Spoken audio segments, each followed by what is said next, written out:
Hello anime fans, तो कैसे हैं आप सब। वापस आ गया हूँ मैं आपका अपना बैड एसेन एक नए और धमाकेदार एनिमे एक्सप्लेनेशन के साथ जिसका नाम है मैरिज टॉक्सिन। इसमें आपको एक्शन, रोमांस, कॉमेडी सब कुछ देखने को मिलेगा। आप लोग को ज्यादा कुछ नहीं करना है, वीडियो को लाइक करना है, अगर नए हैं तो चैनल को सब्सक्राइब करना है और वीडियो को हाइप भी करना है। तो चलिए बिना किसी देरी के स्टार्ट करते हैं इस वीडियो को। तो एनिमे की शुरुआत में हमें एक तरह की माफिया पार्टी देखने को मिलती है जहाँ पर सभी लोग किसी न किसी बंदे पर बैठे हुए थे। वहीं पर हमारा मेन कैरेक्टर हिकारू गेरो एक वेटर के गेटअप में होता है। माफिया का बॉस बोलता है, आज हमारे बिजनेस को 15 साल हो चुके हैं, चाहे हम कई बार बैंकक्रप्ट हुए हों, लेकिन हर बार हम किसी भी हद तक जाके वापस अपनी जगह बना ही लेते हैं। सब लोग बातें कर ही रहे होते हैं कि तभी बॉस का एक आदमी पार्टी में सर्व होने वाली वाइन को चेक करता है ताकि कंफर्म हो सके कि इसमें पॉइजन है भी या नहीं। उससे कुछ भी सस्पिशियस नहीं लगता, इसलिए सबको वाइन सर्व होती है। लेकिन जैसे उनका बॉस एक सिप लेता है, उसके मुंह से अचानक से खून निकलने लगता है और उसी मोमेंट पे हमारा गेरो वहां से आराम से निकल जाता है। पीछे माफिया की बॉस की वहीं डेथ हो जाती है। इसके बाद गेरो बाहर निकलता है। वहां पर उसे एक लड़की एक कार में बैठे हुए बंदे को किस करते हुए दिखती है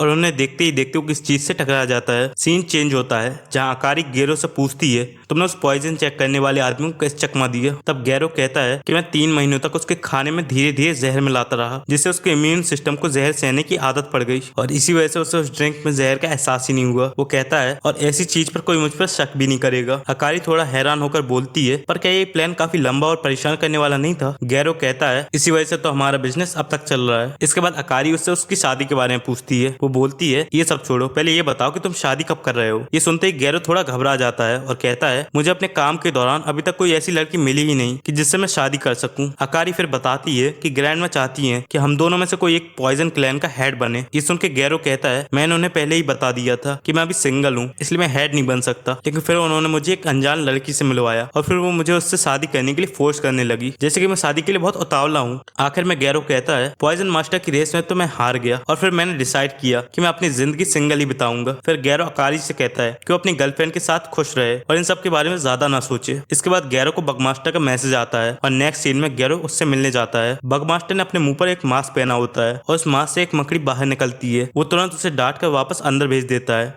जब दोनों जूस पीते हैं तभी बगमास्टर की जीभ एक सांप की तरह लग रही थी। उसके बाद दोनों लोग बातचीत करने लगते हैं। गेरो कहता है, सुना है कि मिडिल मास्टर के अब 3 बच्चे हो गए हैं और तीनों ही लड़के हैं। अच्छा है उनके लिए, वैसे भी मैंने तो अपनी जिंदगी सिंगल रहकर जीने का डिसाइड किया है। ये सुन के बगमास्टर कहता है, अगर मैं तुम्हारी जगह होता ना तो कब का शादी कर चुका होता। फिर वो उसे एक लड़की के बारे में बताते हुए कहता है, मैं भी जल्दी शादी करने वाला हूँ, भले ही वो थोड़ी छोटी है, पर जो भी हो वो मेरे बारे में सब कुछ जानती है और उसने मुझे ऐसे ही एक्सेप्ट कर लिया। जब बगमास्टर वहां से जाने लगता है तो गेरो उससे कहता है, तुम सच में काफी तेज निकले, शायद मैं कभी तुम्हारे जैसा न बन पाऊंगा। शादी करना तो मुझे सूट भी नहीं करेगा, लेकिन तुमसे बात करके लगता है शायद ये इतना बुरा भी नहीं है। फिर सीन चेंज होता है जहाँ पर एक आदमी गेरो को आने के लिए शुक्रिया कहता है और फिर वो अपने बारे में बताता है। वो कहता है, हम क्लीनिंग सर्विस देते हैं, वो भी बहुत सस्ते दामों में। क्लीनिंग सर्विस मतलब वही मार काट वाला काम। लेकिन कई दिनों से हमारे एरिया में एक लड़की बहुत ऊधम मचा रही है। वो लड़कों को शादी का झांसा देके ठगती है, इसलिए आपको बुलाया है ताकि आप आराम से उसका काम तमाम कर सको, वो भी बिना किसी सबूत के। आपका साथ देने के लिए लड़कियां भी हैं। असल में ये असैसिन है, आप इनका चाहे जैसे इस्तेमाल कर सकते हैं। लेकिन गैरो उनकी हेल्प लेने से मना कर देता है। इसके बाद वो लड़की को दिखाता है और गैरो भी अपना काम शुरू कर देता है। उस लड़की को एक इंजेक्शन लगाता है। लड़की पूछती है, ये क्या है। गैरो शांत तरीके से कहता है, इससे तुम्हें ज्यादा दिक्कत नहीं होगी, पहले धीरे धीरे तुम्हारे हाथ पांव सुन्न पड़ने लगेंगे, फिर तुम्हें ऐसा लगेगा कि तुम्हें कोई जिंदा चीर रहा है और सब कुछ फील करते हुए भी तुम होश में रहोगी और फिर एंड में मैं तुम्हें अपने पॉइजन से खत्म कर दूंगा। ये सुन के वो लड़की डर जाती है। वो लड़की उसे देख के अपना नाम मे किनोसाकी बताती है और उससे पूछती है,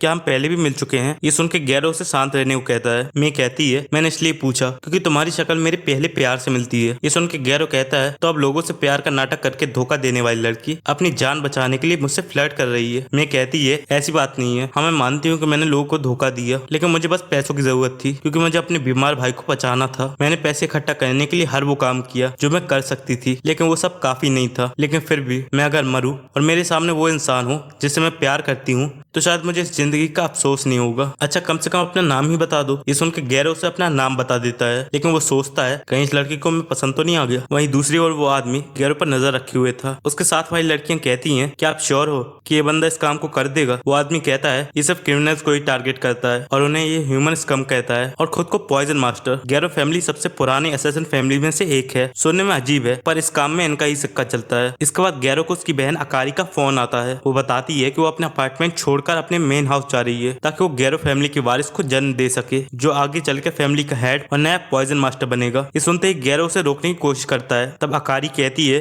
कि इस बार ग्रैंडमा बिल्कुल सीरियस है। उन्होंने पहले ही कह दिया था कि अगर गैरो उन्हें वारिस नहीं देगा तो वो उसे मजबूर करेंगी कि वो बच्चा पैदा करे। गैरो फिर उससे पूछता है तो तुम्हारी गर्लफ्रेंड का क्या होगा। अकारी शांत टोन में कहती है कि वो उससे ब्रेकअप कर लेगी और वैसे भी उन दोनों में से किसी एक को ये जिम्मेदारी लेनी ही पड़ेगी। गैरो उससे थोड़ी देर रुकने को कहता है और सीधा मे के पास चला जाता है। वहां जाके वो कहता है अगर तुम मरना नहीं चाहती तो मुझसे शादी कर लो, मुझे वैसे भी क्लैन का हेड बनने के लिए शादी करनी है और मैं तुम्हारे भाई का इलाज भी करवा दूंगा। ये सुन के मे पहले थोड़ी हैरान होकर कहती है क्या मैं इतनी लकी हूँ, लेकिन अगले ही पल वो उसे मना कर देती है। ये देखकर गैरो भी थोड़ा कंफ्यूज हो जाता है। मैं कहती है मरने से पहले वो ऐसे ही डरा हुआ चेहरा देखना चाहती थी। वैसे भी लोग एक दूसरे के साथ इसलिए रहते हैं क्योंकि वो एक दूसरे को पसंद करते हैं, लेकिन जो बंदा अपने टारगेट को प्रपोज कर दे वो किसी के भी लायक नहीं है। वो गैरो को समझाते हुए कहती है कि अगर तुम्हें किसी से शादी करनी है तो कम से कम अपनी फीलिंग्स उसके सामने रखो, न कि सिर्फ क्लैन हेड बनने का बहाना बनाओ। तभी वो आदमी वहां आ जाता है और गैरो को बोलता है कि जल्दी से काम खत्म करो। गैरो शांत रहते हुए कहता है कि वो सिर्फ उन लोगों को मारता है जो वाकई में मरने के लायक होते हैं। ये कोई न्याय या इंसाफ की बात नहीं है, ये बस उसका अपना तरीका है ताकि कम से कम वो रात में चैन से सो सके। लेकिन फिर वो कहता है कि कभी कभी वो भी सोचता है कि काश वो एक नॉर्मल इंसान की तरह जी पाता, जहाँ कोई उससे पूछे कि उसका दिन कैसा था। लेकिन जब से उसने होश संभाला है तब से वो पॉइजन मास्टर ही है और इसकी वजह से वो कभी भी किसी के सामने अपनी फीलिंग्स खुलकर नहीं रख पाया। मैं उसकी बात सुनकर कहती है कि अगर तुम सच में किसी अच्छे इंसान को ढूंढोगे और अपने दिल की बात उसे बताओगे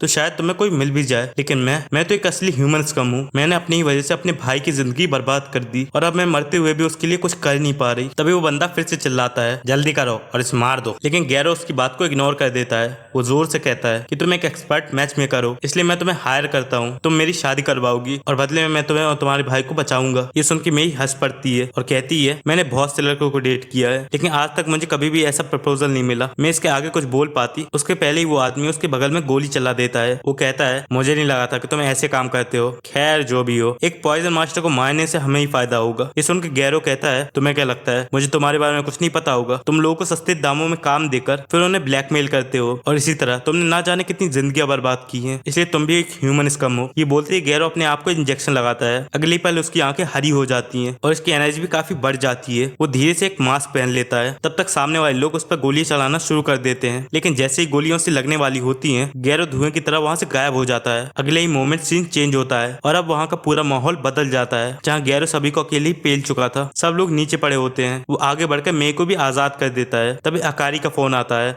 गैरो उससे कहता है कि अब उसे कुछ करने की जरूरत नहीं है, वो खुद अपने लिए एक लड़की ढूंढेगा, उससे शादी करेगा और पॉइजन क्लैन हेड बनेगा। अगले सीन में गैरो और मे बाहर एक टैक्सी पर जाने वाले होते हैं, पर मे बोलती है कि वो अभी चलिया उठ नहीं सकती, इसलिए वो उसे उठाकर अंदर बिठा दे। ये सुन के गैरो बोलता है कि उसने आज तक किसी लड़की को छुआ नहीं है सिवाय काम के अलावा। तब मे बोलती है घबराने की जरूरत नहीं है, मैं भी एक लड़का ही हूँ। ये सुन के गैरो थोड़ा हैरान होता है। इसके बाद आगे जाके गैरो और मे एक होटल में रुकते हैं क्योंकि अकारी ने अपार्टमेंट छोड़ दिया था, इसलिए उन्हें यहाँ पर रहना पड़ता है। और जब मे नहाकर आती है तो गैरो उससे पूछता है कि वो लड़कियों के जैसे कपड़े क्यों पहनती है। मे बताती है कि उसके जेनेटिक्स के हिसाब से वो थोड़ी मैन भी है और थोड़ी वुमेन भी, इसलिए जब भी उसे किसी आदमी को ठगना होता है तो वो लड़की का रूप ले लेती है और जब किसी लड़की को ठगना होता है तब वो लड़का बन जाती है। बाद में गैरो के लिए एक मैच मेकिंग पार्टी में रजिस्टर करा देती है जिसमें गैरो ऐसी डिटेल्स भरता है जो कि आपको आगे जाके पता चलेगा। अब इसके बाद शुरू होता है गैरो का लड़कियों को इम्प्रेस करने का दिन। मैं उसे बताती है कि पार्टी में लड़कियों से ज्यादा लड़के आते हैं, इसलिए वो लड़की बनकर आएगी और वहाँ के सभी लड़कों का ध्यान अपनी ओर खींचेगी ताकि उसे एक अच्छी लड़की से बात करने का मौका मिले। और सिर्फ साफ सफाई से रहने से लड़कियां भाव नहीं देती, इसलिए यहाँ पर लुक्स भी बहुत मैटर करते हैं और इसके लिए मैं गैरो को शॉपिंग कराती है। इसके बाद गैरो आगे जाकर लड़कियों से बात करना शुरू करता है। जैसे ही वो अपना मुंह खोलता है वो हक देता है। उसकी बात सुन के वो लड़कियां भी डर जाती है। मैं भी कहती है तुम्हें उनसे पैसों की बात नहीं करनी चाहिए। ये सुन के गैरो कहता है कि मेरा टॉप फीचर मेरा पैसा है और लड़कियों को ये बहुत पसंद है। मेरे को ये समझ आ जाता है कि इससे कुछ ना हो पाएगा, इसलिए वो उसे सबसे पहले लड़कियों के सामने स्माइल करने को कहती है। और जैसे ही गैरो लड़कियों के पास जाकर स्माइल करता है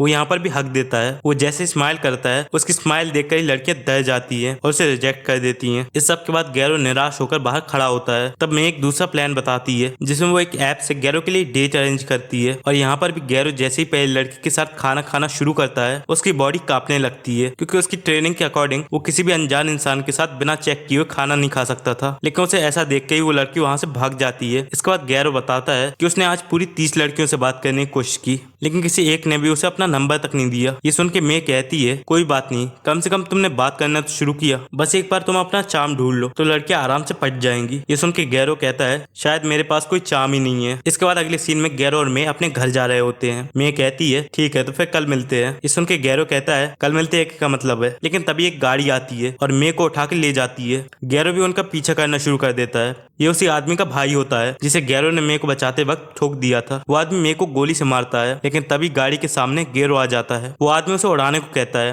लेकिन गैरो हवा में कूदकर अपना स्पेशल बाथरूम क्लीनर उसकी गाड़ी पर डाल देता है, जिससे गाड़ी के 2 टुकड़े हो जाते हैं। गाड़ी भी सीधा चलते चलते पानी में जाने लगती है, लेकिन उसके पहले गैरो मे को बचा लेता है। गैरो से उसका फोन देता है और उसे थैंक यू बोलता है। वो कहता है वो शायद कभी एक दिन में इतनी लड़कियों से बात नहीं कर पाता, लेकिन मैं उसकी बात नहीं सुनती। वो कहती है मुझे भी आज किसी ने नंबर नहीं दिया। ये कहकर वो गैरो से उसका नंबर मांगती है। वो कहती है मुझे शायद पता चल गया है तुम्हारा चार्म क्या है। इसके बाद नरेटर कहता है तो ये है story poison master Hikaru Gairo की, जो जल्दी से अपने लिए एक लड़की ढूंढना चाहता है। अगले एपिसोड के लिए हमें दिखाया जाता है कि गैरो मे के साथ शॉपिंग पर जाता है और फिर से वहाँ कोई पंगा हो जाता है, और इसी के साथ ये एपिसोड यहीं पर एंड हो जाता है। तो वीडियो पसंद आई तो वीडियो को लाइक करना, चैनल को सब्सक्राइब करना और वीडियो को हाइप करना मत भूलना। चलो तो मिलते हैं आप लोग से अगले वीडियो में।